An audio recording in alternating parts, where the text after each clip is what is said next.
If you were a chef thinking about leaving restaurants, there is a question that comes up again and again.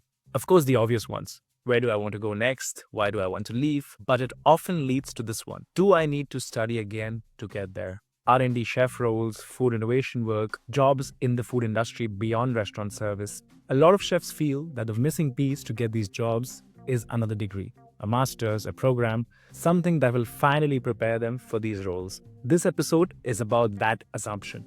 Not to dismiss education, not to discourage studying, but to ask a more precise question. Do these degrees actually prepare chefs for the kind of food system jobs they are interested in? Before we go further, let me quickly situate this conversation, especially if it is the first time that you're listening. My name is Furqan. I'm a chef who spent the last few years working in fine dining restaurants like Mugaritz and Noma. Then I spent time in R&D and food innovation at the Basque Culinary Center, and I now host this podcast and a community called the Fugitive Chefs.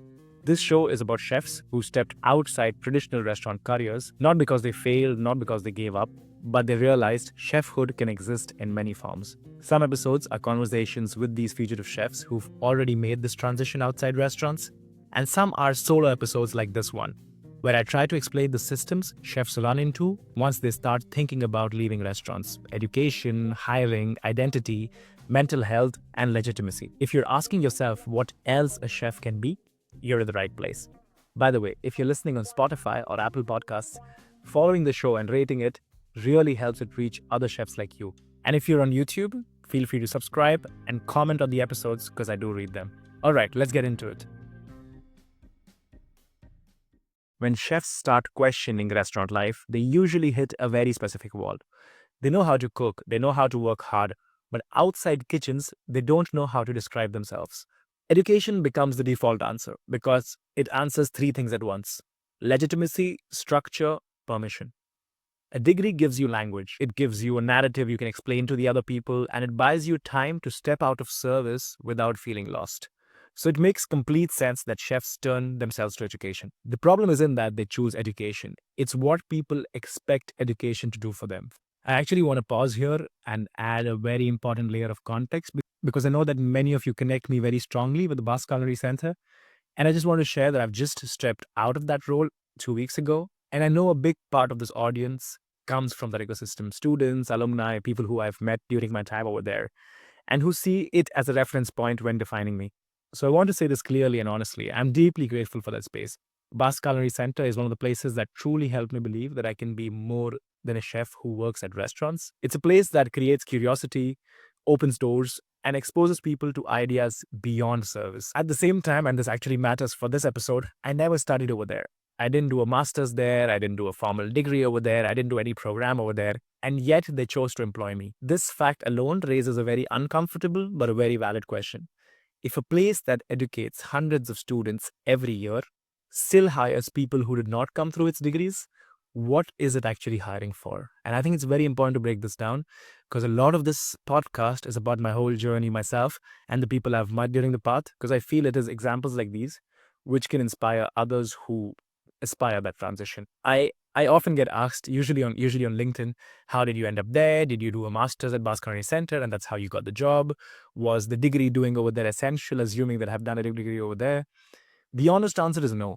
What they needed from me wasn't a title or a diploma or a degree. The only degree I have is the one I got from hospitality management back in India 10 years ago now. And from me, what they were looking for at the point they hired me around 3.5 years ago is someone who had worked at a high level in fine dining, which I had with me, someone who's comfortable presenting, explaining, and translating ideas, because a lot of my job, especially being one of the few people who spoke English as their first language, a lot of this was traveling. If you follow me, you must have seen that. And they were looking for someone who could sell concepts of ideas, of services and innovation to other clients.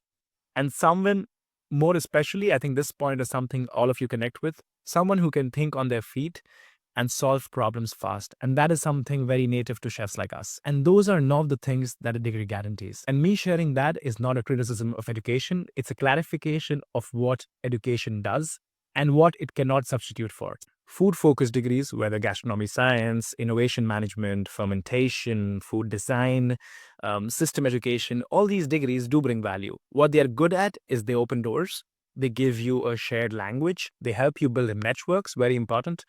And they often offer you the permission that we chefs require to step out there. And these are honestly very meaningful things. But again, none of them are the same as preparation. One of the things I'm a little critical about, honestly, is how many of these degrees, if you look at their pages where they sell these courses, what kind of professional outcomes they promise you on their webpage.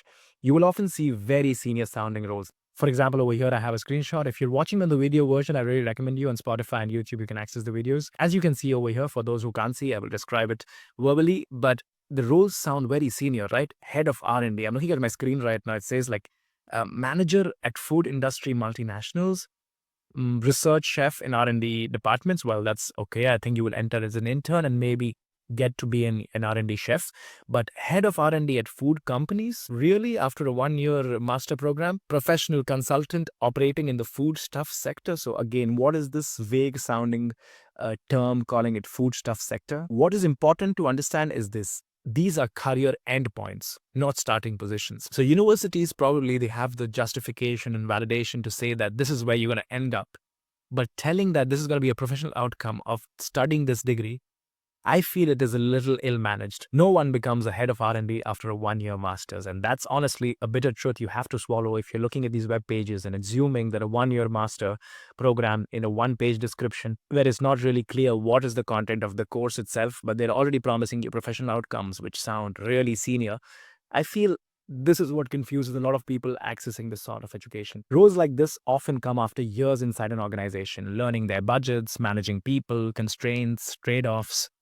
So when that distinction isn't made clearly when somebody is signing up to this form of education, students of these programs, and I've seen this often first person, internalize the gap. They blame themselves for this gap of what they thought they should be and what they see after the program, the kind of opportunities they are being offered. And I feel this is a very simple case of nothing really going wrong, but its expectations were just set at the wrong altitude. So to be very fair to it, education does open gates, but it is your skills and what you've built over the years before getting into these programs that will determine whether you can walk through those gates and actually grab those opportunities the way they're supposed to be.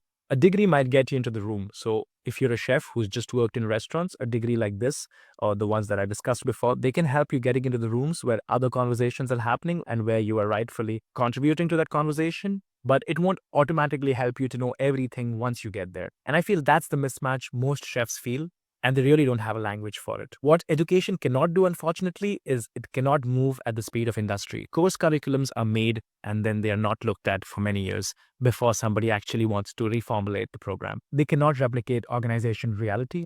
Most often these programs are set by people who are not in the industry anymore, teachers who are teaching content that they have not really practiced in person, and thus they cannot replicate organizational reality. Those things are only met by possibly doing internships, spending time in these jobs that you want to go in. And one thing they also cannot resolve is an identity transition. When you're transitioning your identity from being somebody who used to serve food in a restaurant to guests, and tomorrow you want to say be a head of R&D as it promises on their webpage at a big food company, a program of education cannot help you with your identity transition. That's something internal, and it comes with years of being inside both realities. And honestly, I do not think as a failure. I do not think it's the failure of education to be like this, but it is a valid limitation, and we need to know that before we step into these programs. This is a very short episode. What I want to do with this episode is to open this up. I want to hear from you if you're currently studying, considering a degree, or you're feeling unsure about what program is actually made for you or the kind of transition you're looking for in your career. I would really like to hear from you. If you're on YouTube, drop a comment. On Spotify as well, you can do that. Let me know what program you're in or looking at, what you hope it will unlock for you, and what still feels unclear. Also, I've recently made a website, which I will put down in the description. From there, you can reach me out on LinkedIn, Instagram, whatever's comfortable for you, and ask me questions. Ask me what is on your mind when it comes to education. What I aim to do with the podcast and with your questions is to, over time, learn from these students, invite them to the podcast as guests, review the course with them, speak with teachers, directors at these institutes to understand how they design these course curriculums, how they meet the challenges of not staying with the times, and what tools are they using to update their course curriculum. The idea is not to rank schools or not to rank what education program is better, but I want to make these pathways less opaque. Many of these education programs are highly expensive. I honestly did not go through one because I could not afford any of these programs back in the day. My idea with doing these things on the podcast is to make it less opaque for you to understand better what you're stepping into. A lot of students get into student debt for getting into these programs, and I feel with something that expensive, it is honestly useful to know what you're signing up for. And I actually have an episode already lined up for the next few weeks with 2 students from a master's degree program. And we would love to learn from them, hear from them what this program is like, what kind of situation do they find themselves in now, because they're towards ending this program. I would love to hear what kind of jobs they're getting, how are they applying for these jobs, and does the degree give them the transition that they were looking for. Before I close, I want to add one more thing, especially for those who are thinking, okay, but if degrees open doors, what do I do if I cannot afford them? And this comes from somebody, as I shared, who could not afford them either back then. And what I wished for wasn't necessarily another qualification. That was never something I was pursuing. It was access. Someone to open a door, to make an introduction, to explain how things actually work, or at least to say you're not crazy for wanting something else. And that's a big part why I started Fugitive Chefs Circle.